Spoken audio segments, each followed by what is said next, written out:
और वो संबंध बराबरी के कैसे हैं, जो मैं पहले दिन कहानी सुना रहा था, आप में से कुछ लोग थे कुछ लोग नहीं थे। मैं मेरे घर की एक कहानी सुना रहा था। जब मैं बचपन में छोटा था, मुझे अभी भी याद है, मेरे घर में हमारी जो माँ है वो रोज सवेरे 1 घंटे बात करती थी। हमारे घर में एक महिला आती थी, उसको हम लोग क्या माने मेहतरानी कहते थे, जो हमारे टॉयलेट को साफ करती थी। वो रोज घर में आते थे, हैं? हाँ, जो भी, रानी मेहतरानी जो भी। मेरी माँ का डेली नियम था उससे 1 घंटे बात करने का, 1.5 घंटे बात करने का, और बराबरी के स्तर पे बात होती। ये ठीक है, मेरी माँ उधर बैठती थी, ये इधर बैठती थी, बात बराबरी की होती थी। और मेरी माँ कहती थी ये तो नालायक है मेरा लड़का, ये कुछ समझता नहीं। वो कहती थी मेरा तो बहुत होशियार है, या उसने कहा मेरा लड़का नालायक है, ये बहुत होशियार है। ये सब बातें होती थी। अब वो तो बराबरी के स्तर पे होती थी, इससे कोई फर्क नहीं पड़ता कि वो मेहतरानी है और मेरी माँ जो है किसी ऊंची जाति की है। संबंध तो इस लेवल पे थे। बात होती है कि नहीं होती आपकी? ऐसे ही हमारे घर में मुझे अभी भी याद है, सब्जी बेचने के लिए एक महिला आती थी, तो सब्जी तो वो 250 ग्राम टमाटर ही देती थी, लेकिन 1.5 घंटे बात करके जाती थी।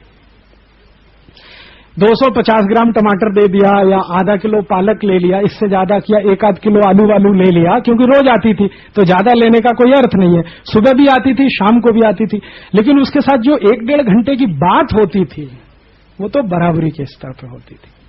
अपने सुख दुख की वो कहती थी, मेरे घर की बात वो जानती थी, उसके घर की बात हम लोग जानते थे। जब हम अपने सुख दुख की बात किसी से शेयर करें तो वो तभी संभव है जब हम उसको बराबर का माने, अदरवाइज नहीं होता ये कभी भी। जब आप किसी को अपने बराबर का मानते हैं तभी आप उसके साथ शेयरिंग करते हैं अपने सुख दुख की। जब आप अपने के बराबर का किसी को नहीं मानते, आप कभी भी शेयर नहीं करेंगे अपने सुख दुख की। तो हमारे यहां ये जो बराबरी के संबंध हैं, समानता है, तो यहां सोशलिज्म की जरूरत क्या है, ये मेरे समझ में नहीं आता। ये जो रशियन रेटरिक हमने अपनाना शुरू किया, सोशलिज्म होना चाहिए, फ्रेटर्निटी होनी चाहिए और ये होना चाहिए, ये तो सब उनके लिए यूरोप में से निकला ना, ये फ्रेटर्निटी और इक्वेलिटी। और ये इक्वेलिटी है नहीं तो इसलिए लानी है उनको। तो न महिला पुरुष में है, न बच्चे और मां में है, न बाप और बेटे में है, कहीं भी इक्वेलिटी नहीं है। तो हर जगह इक्वेलिटी लानी है, उसके लिए वो इक्वेलिटी को चिल्लाते हैं बार बार। वीमेन्स लिबरलाइजेशन, वीमेन्स लिब के नारे लगाते हैं, क्योंकि महिला की कोई हैसियत नहीं है समाज में, इसलिए वीमेन्स लिब की बात करेंगे। यहां तो कुछ नहीं है इस तरह का, ना तो हम इक्वेलिटी की बात करेंगे, ना वीमेन्स लिब की बात करेंगे। फिर आप कहेंगे कि कुछ गिरावट तो है हमारे यहां। तो ये जो गिरावट है ना, ये अंग्रेजों से सीखी है हमने 500 साल में। अभी हमारे यहां ये जो हुआ है ना, छुआछूत हुआ, ये तो है ना, ये तो सच्चा है, ये तो स्वीकार करना चाहिए। तो ये कहां से आया है?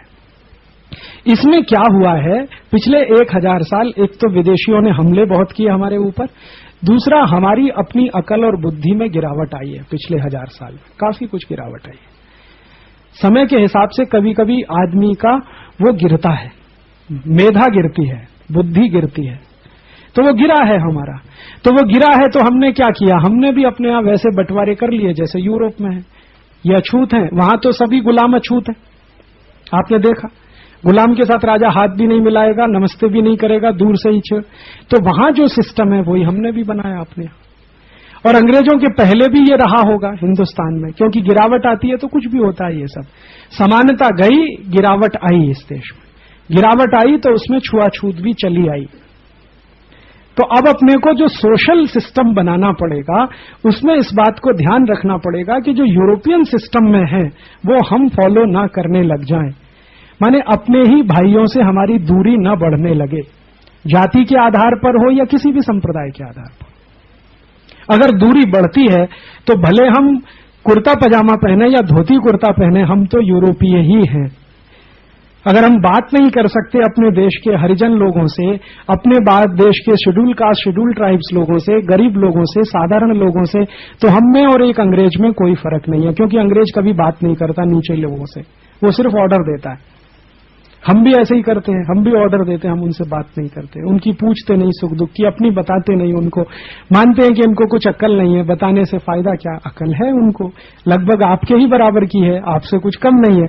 मैंने आपसे कहा ना, वो एक तेलुगु किसान मुझे कह रहा है कि जब से यूरिया डीएपी सुपर फॉस्फेट आया जी, मैं तो हिस्सेदारी से मजदूर हो गया, पहले मैं हिस्सेदारी में था। और उसको तो अक्ल है ना, डिफाइन कर रहा है पूरा, और उसने एक वाक्य में डिफाइन कर दिया पूरे सिस्टम को, पढ़ा लिखा नहीं है। और पढ़े लिखे होने से अकल का कोई संबंध नहीं है। हमारे यहां तो कभी नहीं माना गया कि उम्र से बुद्धि का कोई संबंध है। संत ज्ञानेश्वर को 14-15 साल की उम्र में बड़ी बुद्धि हो सकती है और कोई 90 साल के आदमी को भी अकल नहीं हो। तो हमारे संबंध कैसे होंगे समाज के? वो बराबरी के होंगे, हर स्तर पर बराबरी के संबंध होंगे। तो ये जो गैर बराबरी है वो जाएगी फिर उसमें से। और गैर बराबरी कैसे जाएगी? पहले हमारे व्यवहार से जाएगी, फिर धीरे धीरे हमारे परिवार से भी चली जाएगी। व्यवहार से कैसे जाएगी? आप साधारण लोगों से बातें करना शुरू कर दीजिए, थोड़ा सुख दुख की, जाने लगेगी, दोस्ती हो जाएगी। दोस्ती हो जाएगी, धीरे धीरे मन से भी चली जाएगी। एकदम तो नहीं जाएगी, लेकिन धीरे धीरे जाएगी। उनसे थोड़ा दोस्ती करिए, उनके साथ हंसिए, बोलिए, बतियाइए।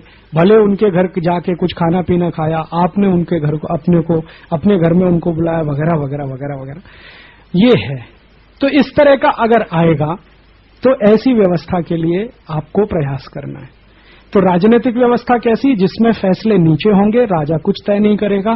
टैक्सेशन का सिस्टम कैसा? जिसमें मैक्सिमम पैसा नीचे रहेगा, ऊपर कुछ भी नहीं जाएगा। समाज व्यवस्था कैसी? जिसमें समानता के आधार पर संबंध बनेंगे। इसी तरह से हमारी सारी व्यवस्थाएं बनती। अर्थव्यवस्था भी फिर वैसी ही होगी, बाकी व्यवस्थाएं भी वैसी होंगी।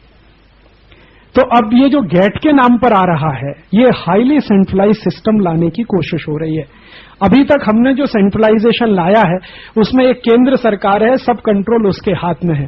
गेट आने के बाद और बड़ा सेंट्रलाइजेशन आ रहा है, जिसमें केंद्र सरकार का भी कंट्रोल गेट के हाथ में चला जाएगा।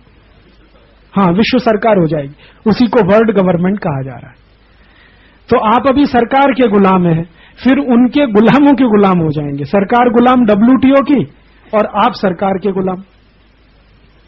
तो ये गुलामी हमारे यहां नहीं रहती कभी भी, क्योंकि जिस समाज में समानता रहेगी वहां गुलामी कैसे रहने वाली है?